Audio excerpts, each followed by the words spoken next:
En este pequeño video tutorial os voy a mostrar cómo se publica una tarea. En primer lugar, nosotros nos dirigiremos hacia la pestaña Trabajo de clase y allí pincharemos sobre el botón Crear. Cuando se nos despliega la pestaña, vemos que existen dos tipos de tareas, una de autoevaluación y otra tarea normal. Cuando nosotros pinchamos sobre la tarea normal, se nos abre una pestaña igual que la que hemos visto tanto para materiales como para preguntas. Es importante tener muy claro qué tipo de tareas podemos pedirle a los alumnos. Para eso me voy a servir un poco de una presentación. Las tareas van a ser actividades un poco más elaboradas. En ellas, los alumnos van a utilizar uno o más documentos para generar su tarea y estos documentos pueden tener formatos muy diferentes. Documentos de texto, presentaciones, vídeos, archivos de sonido, hoja de cálculo, mapas o incluso imágenes. Cuando hablo de que las tareas son más elaboradas, no tiene por qué ser siempre con un artefacto digital. Por ejemplo, nosotros hemos podido pedirle una tarea en un papel, las mismas que trabajamos en clase, y lo único que tenemos que pedirle es que le saque una fotografía y que la envíe. De esta forma nosotros iríamos teniendo el portfolio de todas las actividades que el alumno va realizando a lo largo del curso. No debemos de preocuparnos por el tamaño, puesto que nosotros tenemos tamaño ilimitado dentro de nuestra plataforma de Google Suite. Sí es cierto que cuando nosotros vayamos a realizar una tarea tenemos que tener en cuenta, pues como siempre, uno, la elección del curso y a quién va dirigida, otro, el título que le vamos a asignar a la tarea para que el alumno la pueda localizar rápidamente, las instrucciones básicas con las cuales él va a empezar a realizar la tarea y seguidamente nosotros estableceremos por un lado la puntuación y la fecha de entrega y seguidamente los permisos que van a llevar los archivos adjuntos. Este aspecto sí va a ser muy importante y lo vamos a comentar. Y finalmente, el tipo de documentos que van a acompañar a la tarea para que el alumno la pueda realizar. Pueden ser documentos informativos si sirven para que el alumno cree nuevos documentos o bien pueden ser las plantillas con las que tiene que realizar la tarea. Pero eso os voy a mostrar. Es importante que cuando nosotros compartamos con ellos archivos para que puedan realizar la tarea, tenemos que tener muy claro, uno, si los alumnos pueden ver el archivo simplemente, es decir, si el archivo es simplemente de consulta, nosotros queremos que el alumno encuentre allí las instrucciones para hacer la tarea, pero no queremos que modifique nada. También podríamos dejar que los alumnos editen completamente el archivo. El archivo lo hacemos público, pero esto tiene un problema y es que empieza el trabajo colaborativo y hay que tener mucho cuidado puesto que los alumnos podrían perder toda la información.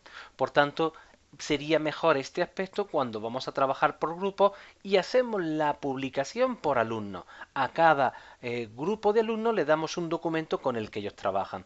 De forma que entre ellos no se pueden estropear, digamos, los propios documentos.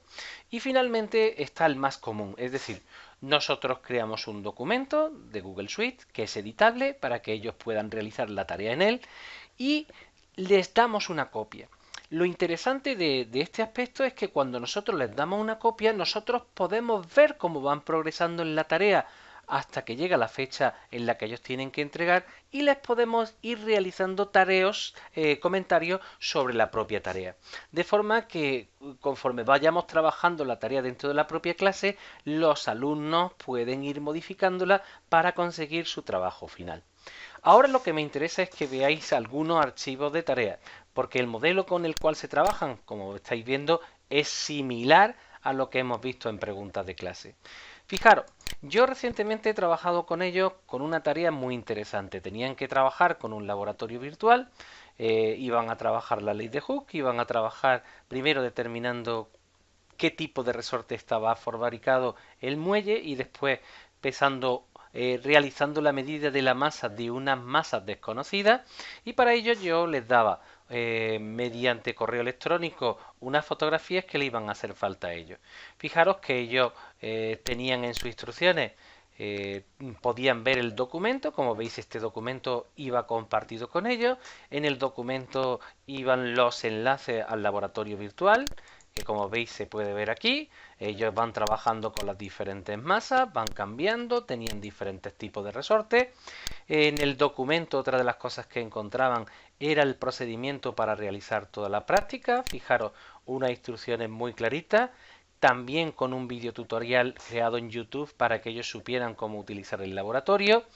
Y este documento tenían que hacer unas capturas de pantalla para asegurarme que ellos estaban haciendo el trabajo, rellenar todas estas tablas de datos, con las tablas de datos crear una gráfica utilizando una aplicación, determinar la constante del muelle y como veis en el tutorial se ve una masa roja y una masa azul y lo que queremos es determinar su valor.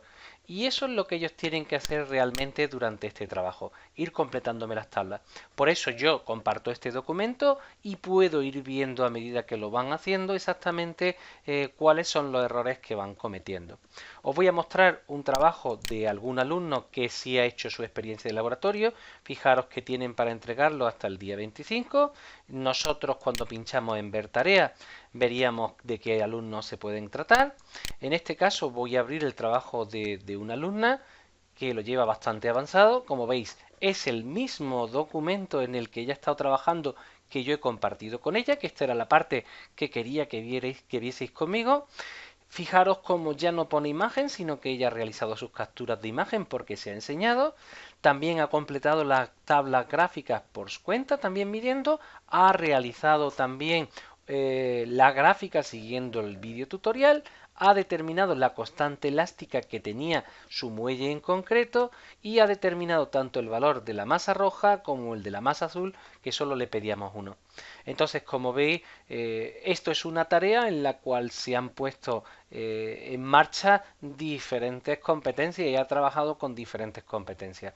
Sin ser muy complicada para el profesor, es una tarea que ya está hecha para otro año y sin más la ponemos adelante. Como veis, las tareas cuando hablamos de que pueden ser más elaboradas es que realmente pueden aportar mucho más. Realmente para esto debería estar mucho Google Classroom, es decir, para poder trabajar un poquito más allá de lo que son las tareas de asimilación que trabajamos muchas veces en clase. No obstante, yo lo uso muchísimo en clase para poder recoger y tener un portfolio de todo lo que van haciendo los alumnos en el día a día, de forma que cuando los padres vienen a consultar, tú les puedes decir pues que de tantos días ha entregado la tarea o no ha entregado la tarea y aquí la tiene usted y no tiene más historia.